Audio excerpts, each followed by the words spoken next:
उनके 72 थे, हमारे 40 थे, और इनमें कुछ ऐसे जहाज़ भी थे जो 2 सीटर हैं। तो आप अंदाज़ा कीजिए कि पाकिस्तान के 40 शेरों के मुकाबले में उनके 90 से ज़्यादा जेट्स थे। लेकिन अल्हम्दुलिल्लाह पाकिस्तानी जेट्स ने 1 down, 2 down, 3 down, 4 down, 5 down, 6 down, 6+1 गिराए हैं। अगर आप पूछें मुझसे तो ज़्यादा मनहूस कौन था, पायलट था या फिर क्या कहते हैं राफेल था, तो इसका स्ट्रेट अवे आंसर ये है कि पायलट ज़्यादा मनहूस।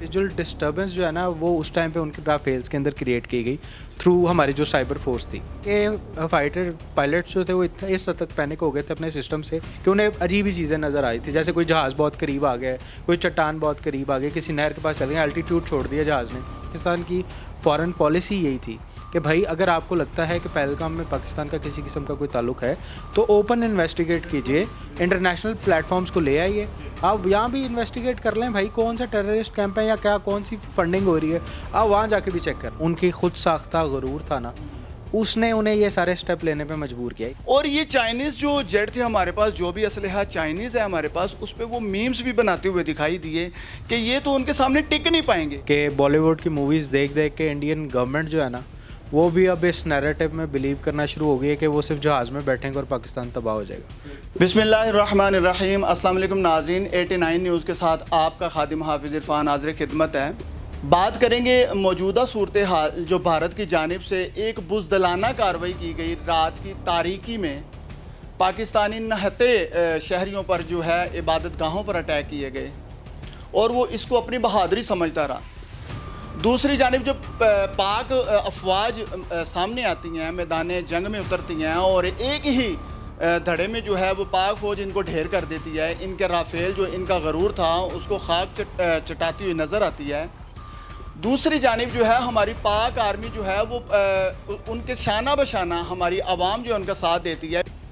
यहाँ पर यह बात करनी ज़रूरी है कि जो भारत का गोदी मीडिया था उन्होंने तो भारतीय जो इंडियंस हैं, जो उनकी आवाम है, उनको एक अजीब ही सुनहरे ख्वाब दिखाने शुरू कर दी है। रातों रात उन्होंने ये बताना शुरू कर दिया कि कराची से लेकर लाहौर तक हमने पाकिस्तान पे कब्ज़ा कर लिया है, हमारे आर्मी चीफ जो हैं उनको गिरफ़्तार कर लिया गया है, और इसके अलावा भी बहुत सारे सब्ज़ बाग जो हैं वो रातों रात ही दिखा दिए।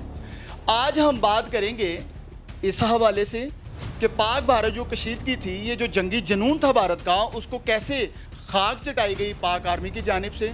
दूसरी जानिब बांग्लादेश और पाकिस्तान के जो बाहमी ताल्लुकात हैं इन पर भी बात होगी। बलूचिस्तान की मौजूदा सूरत हाल जो है उस पर भी बात की जाएगी। मेरे साथ मौजूद हैं adviser to Punjab government Kamran Saeed उस्मानी साहब, खूबरू नौजवान भी हैं और हर टाइम एक्टिव भी रहते हैं, और इन मामलात में अक्सर औकात इनको देखा जाता है ये पाक आर्मी और हमारे आर्मी की चीफ़ हैं उनको खराजे तहसीन ज़बरदस्त तरीके से पेश करते हुए दिखाई देते हैं। बहुत शुक्रिया जी, आपने हमें टाइम दिया। कामरान भाई बताइएगा, जो भारत की फ़ौज है उन्होंने तो अपनी आवाम को वाज़िया कर दिया था कि पाकिस्तान पर रातों रात कब्ज़ा कर लिया। असल में जी ये सारा मामला जो है ना ये बॉलीवुड का असर है। बॉलीवुड इंडिया के दिमाग के अंदर इस हद तक नैरेटिव बिल्ड कर चुका है कि बॉलीवुड की मूवीज़ देख देख के इंडियन गवर्नमेंट जो है ना वो भी अब इस नैरेटिव में बिलीव करना शुरू हो गई है कि वो सिर्फ जहाज़ में बैठेंगे और पाकिस्तान तबाह हो जाएगा। ठीक है, और गवर्नमेंट के बहुत बड़े डिसीजंस जो हैं वो नैरेटिव जो था वो बॉलीवुड की तरफ से आ रहा था वो सारा। आपने इस सारी सूरत हाल के अंदर इंडियन मीडिया का किरदार भी देख लिया, वही वो सास बहू वाले ड्रामों वाले उनके एक्टिंग थी और इन्फॉर्मेशन भी उसी तरह की थी। उनके हिसाब से तो पाकिस्तान पूरा तबाह हो गया था जी, और कराची की पोर्ट तबाह हो गई थी, लाहौर के अंदर जो समंदर है उस पर भी उन्होंने हमला कर लिया था, मुल्तान के समंदर पे भी हमला कर दिया था, जो कि अल्लाह जानता है, हम तो नहीं जानते कि लाहौर और मुल्तान के अंदर कोई समंदर का कंसेप्ट कोई सोच भी सकता है फ़िलहाल। और जो अपडेट थी आपके सामने है, लेकिन अल्हम्दुलिल्लाह जिस तरीके से पाकिस्तान ने रिस्पॉन्ड किया वो बड़े एक ज़िम्मेदारी का मुजाहरा किया गया। अगर चाहते तो उसी रात पे इनके 10 जहाज़, जैसे प्राइम मिनिस्टर ने भी क्लेम किया और उसके अलावा पीएफ ने भी क्लेम किया कि अगर चाहते तो 10 जहाज़ भी गिराए जा सकते थे, लेकिन लिमिट अपने आप को 6+1 पे करना। 6 जहाज़ थे, 6 जहाज़ थे और एक जो था वो खुद साख्ता ड्रोन था, ह्यूमनलेस ड्रोन।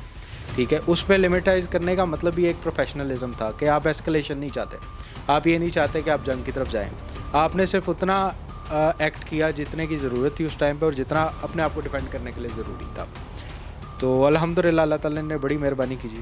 ये सारी कोई शक नहीं है जी, इसमें अल्लाह करीम का बड़ा करम था और हमारी पाक अफवाह जो है उन्होंने भी बड़ा अपना पुरजोर जो है यहाँ से जवाबी कार्रवाई की। मुझे बताइएगा कामरान भाई कि एक तरफ जो है वो चाइना के जेट थे हमारे पास, दूसरी जानिब भारत जो है वो राफेल के नारे मारता हुआ थकता नहीं था, उसका गरूर ही जो है वो राफेल था। और ये चाइनीज़ जो जेट थे हमारे पास, जो भी असलहा चाइनीज़ है हमारे पास, उस पर वो मीम्स भी बनाते हुए दिखाई दिए कि ये तो उनके सामने टिक नहीं पाएंगे। लेकिन अल्लाह करीम ने कैसा गरूर तोड़ा कि राफेल जो है उनको धूल चटाई गई। क्या कहेंगे कि चाइनीज़ की मार्केट इस वक्त कहाँ पे है? फ्रांस का जो राफेल उन्होंने यूज़ किया, उस हवाले से भी रोशनी डाली। देखिए राफेल जो है ना इस टाइम पे वेस्ट की बहुत ज़बरदस्त टेक्नोलॉजी है। मतलब अब आप अगर इसमें प्लेन को ब्लेम करें ना, प्लेन ख़राब था, असल में प्लेन ख़राब नहीं था जी। अगर आप पूछें मुझसे तो ज़्यादा मनूस कौन था, पायलट था या फिर क्या कहते हैं राफेल था, तो इसका स्ट्रेट अवे आंसर ये है कि पायलट ज़्यादा मनूस। उसकी वजह ये है कि इंडिया की जो एक एयर डोमिनेंस उनकी खुद साख्ता गरूर था ना, उसने उन्हें ये सारे स्टेप लेने पे मजबूर किया। इवन जब पाकिस्तान ने ये मिसाइल सिस्टम लिया बियॉन्ड विजन रेंज जो चाइनीज़, उसके बाद क्या कहते हैं हमारे पास जिस तरह JF थंडर था, फिर 10 था, ये सारे जिस तरीके से चले तो उस टाइम तो मजाक उड़ाया जा रहा था। लेकिन फिर इस वाक़या होने से पहले जब इन लोगों ने पाकिस्तान के 5-6 शहरों पे जब मिसाइल फायर किए, उससे 3-4 दिन पहले भी इन्होंने 4 राफेल जो है वो फ्लाई किया था जी। और 4 राफेल उनके सिस्टम्स को जैम करके, और जैम इस तरह नहीं होता कि मतलब उनका कम्युनिकेशन आपस में ख़त्म हो गया और बाकी सारी चीज़ें होगी। इस तरह हो गया कि पायलट को पैनिक करना होता है। मिसाल के तौर पे आप गाड़ी चला रहे हैं, अचानक आपको वहम होता है कि पीछे से मेरे अचानक कोई गाड़ी आ गई, हालांकि कुछ नहीं है, मेरे लेफ़्ट या राइट साइड पे कोई खाई आ गई है या मैं किसी नहर के, वो सिर्फ एक विजुअल डिस्टर्बेंस होती है।